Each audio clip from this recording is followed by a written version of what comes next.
right now. Brought to you by Ford and your North Texas Ford dealers. Ford is the best in Texas. We bring to you Dallas Cowboys owner and general manager Jerry Jones. Good morning, sir. Hey, guys. Kevin, Corey, Mike, good to be on with you, man. Absolutely, absolutely. Now, it's been a great season. Clearly, this Cowboys team has been amazing at home. I'm curious if you could give us some insight about how important the next 2 weeks are, not only in terms of the standings, but to prove that this Cowboys team can beat quality opponents on the road. This is daunting, without exaggeration. It's a daunting task to go to Buffalo with a very dangerous team, very talented team, one that early was predicted to be, if anything, a dominant team. And their quarterback is outstanding. And this presents all kinds of problems for anybody. So this is a daunting task to even think about having to go from there to the other road game that we've got. And so buckle your seatbelts. This is every bit the challenge as we had last weekend. That's as it should be.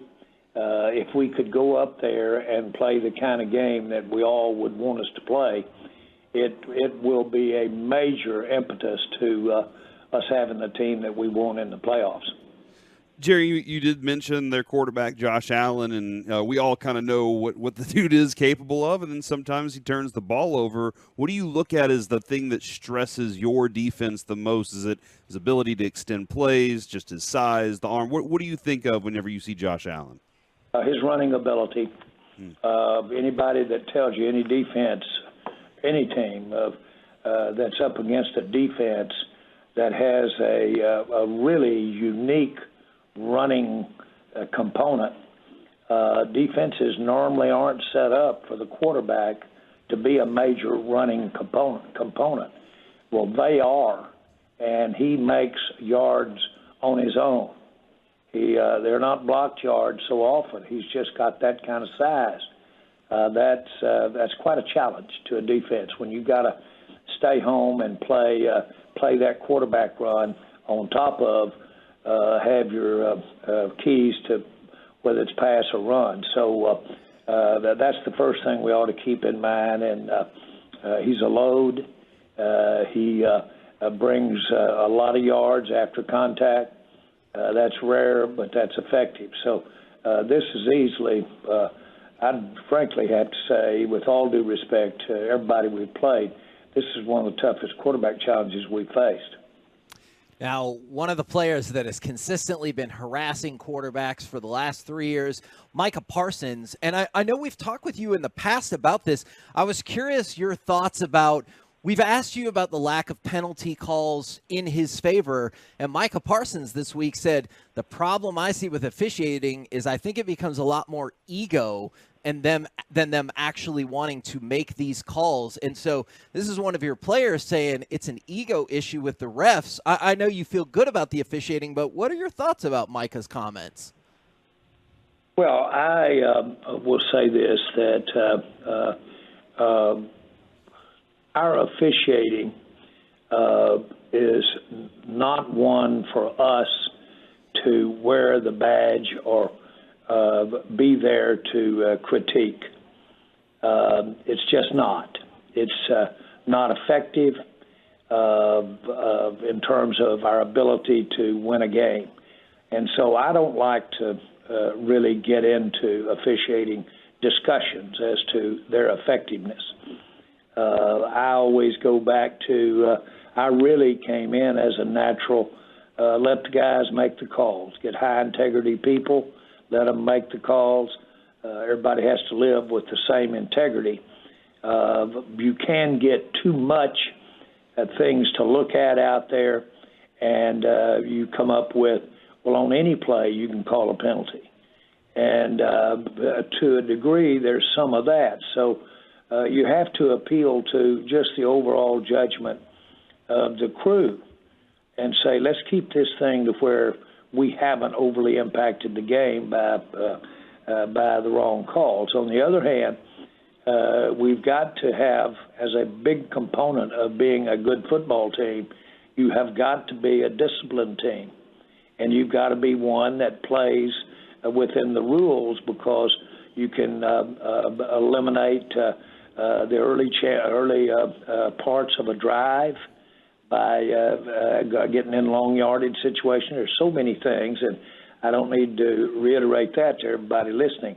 But the point is, you've got a certain element in all sports where you've got to depend on the integrity, and then you've got to live with the frailties of being human.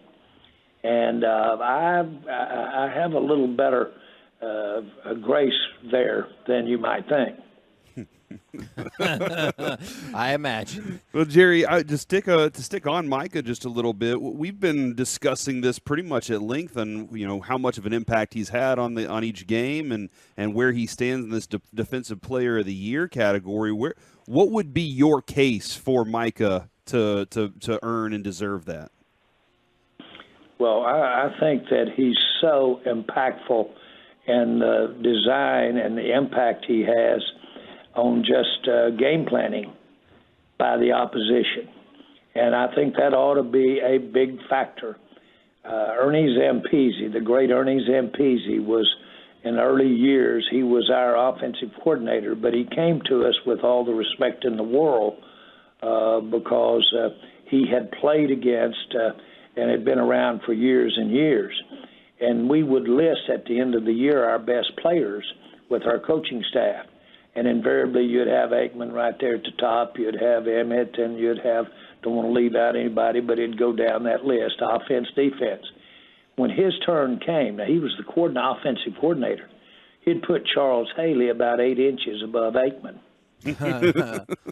He really would. And he said, I've been trying to defense this guy, offense strategize against this guy when he was at San Francisco, and you have to do it now, our opponents do here. And he is a scheme wrecker, and he causes you to have to change what you really want to do with your personnel. Now, that's an impact, and that's hard to evaluate in statistics. They normally line up the same, but they don't have to. But Micah is a major impact against the plans of the offensive we play. I think when we all heard that Micah might have been under the weather last week, we had no concerns that he was going to play, and now it's hitting other parts of the team. Brandon Cooks, Stephon Gilmore, Jalen Tolbert all missed yesterday due to illness. Any concerns that they would possibly miss the game on Sunday? Well, generally speaking, those type symptoms can be overcome at game time. You got to watch heavy fever. But other than that, you can usually come around, hydrate, and you're capable of getting up to the task of playing in that game. You might not could do that practicing. You might not could do that a couple of days before the practicing. That might be counterproductive. But in general, if you can get in there and be prepared and have done the reps to understand who you're going to be playing in front of and how you're going to do that, then you usually don't lose a player because of flu. Now, speaking of practice things, the Cowboys attached photos of Bills defenders to the practice pads this week. I'm curious what you think of that as a motivational and physical tactic, and are there any motivational tactics from your football days that you could share with us? Well, I think that, motivation is relative. Sometimes it's just there, and you know what it means. Now, this team, as I said earlier, this team has got the respect. So they're coming out and hitting us in the nose is not going to slip up on us. We know they're capable of doing that. And we know they're capable of basically at home being really scary. And I use that word, and not liberally, but they're capable of being scary. So motivation is not an issue this week. Jerry, we were literally discussing the other day why. We were asking the question, why has the Super Bowl not been back in the DFW area? And we kind of went through our own thoughts and kind of scrambled that around a little bit, but then you spoke about it. Can you kind of elaborate a little more about, because you said it needed to fit more of what y'all wanted to do. And I was just wondering if you could give me a little more understanding of what would compel you to bring another Super Bowl back to DFW. Well, I want to have another Super Bowl in DFW, and I think it's natural that we would. I also said, our number one selling point, and Roger Staubach helped us make it when we got our first Super Bowl here, and that is, this is football country. Mm-hmm. And that sounds a little corny, or that sounds a little too broad, but it's really not. We're at the center of the greatest game at its level of high school, at its level of interest at that level, at its collegiate level. And this North Texas area is got the finest atmosphere about football there is in this country. And they've got more people that have that kind of interest in it in this country. It's an ideal place to have a Super Bowl to promote football and promote the NFL. And to a big degree, that's what we're trying to do with the Super Bowl. The viewing of it, the national, international viewing of it, anybody will tell you our stadium is absolutely state of the art and is today at the top of any list as far as television being able to work and present the game. And the fact that we don't have to worry about the elements here is a big part of the game. Now, what about anything else that you might want to talk about? It would be, okay, what about the aura of the part of the country that it's in? Well, frankly, our governor said it the best when he was talking to the people of FIFA, of soccer, that if you want to show the world what it's for young people, how and where they ought to think, and vibrant future and positive future and growth and opportunity, if you want to show the world, don't do it on the coast. Show it right in Dallas, Texas, right in the center of the country. This is America. This is America. And so I thought the governor said that well when he was talking to them. I say that to everybody regarding having a Super Bowl here. We ought to have one. Our system's different than it used to be, and it's really not a beauty contest. It has a lot of technical negotiation. The NFL has gotten very, very proud of that Super Bowl. And so they really extract a lot from a club or a city, a lot. And it's just not all financial. It could be future games that they might want to play overseas. So there's a lot of involved in the trade. It hadn't fit for us, but it will fit at a point in time. Do you think the NFL is in danger at all of making the Super Bowl then not worthwhile for these host cities, or the host teams, I guess I should say? No, that's not in the NFL. And by the way, I'm a big part of the NFL. So, no, that's not in anybody's best interest. But it is a noted thing that you can, it bites. You can feel a twinge now when you do end up with a Super Bowl. And that's not just financial. And you also stated in the last couple of days, and for anybody who missed it, I was hoping you could spread the word or elaborate just a little bit, is if y'all are not inclined to want to give up a home game, and please tell me if that is correct or incorrect for international purposes, but if you do, you'd much rather play it in Mexico as opposed to now that the NFL is expanding out to Brazil. Well, Mexico's our natural foreign relationship. And I'm reluctant to call it foreign, but it is. And, when I bought the Cowboys before internet and before the technology we have today, we were doing 10,000 Cowboy weekly newspapers a week into Monterrey, Mexico. 10,000 a week. Wow. That went down there. We've had our own radio broadcast, separate Hispanic broadcast, that was going on for as many as 15 years before I got involved with the Cowboys. Wow. Our affinity, every time we touch the country of Mexico, we endear interest and endear all of the great Mexican lineage that is representative of the United States. It's big to the Dallas Cowboys, Vaqueros to Dallas. It's very big to us to have our second step be in our Mexican fan base, both nationally and internationally. So that's where I'm coming from.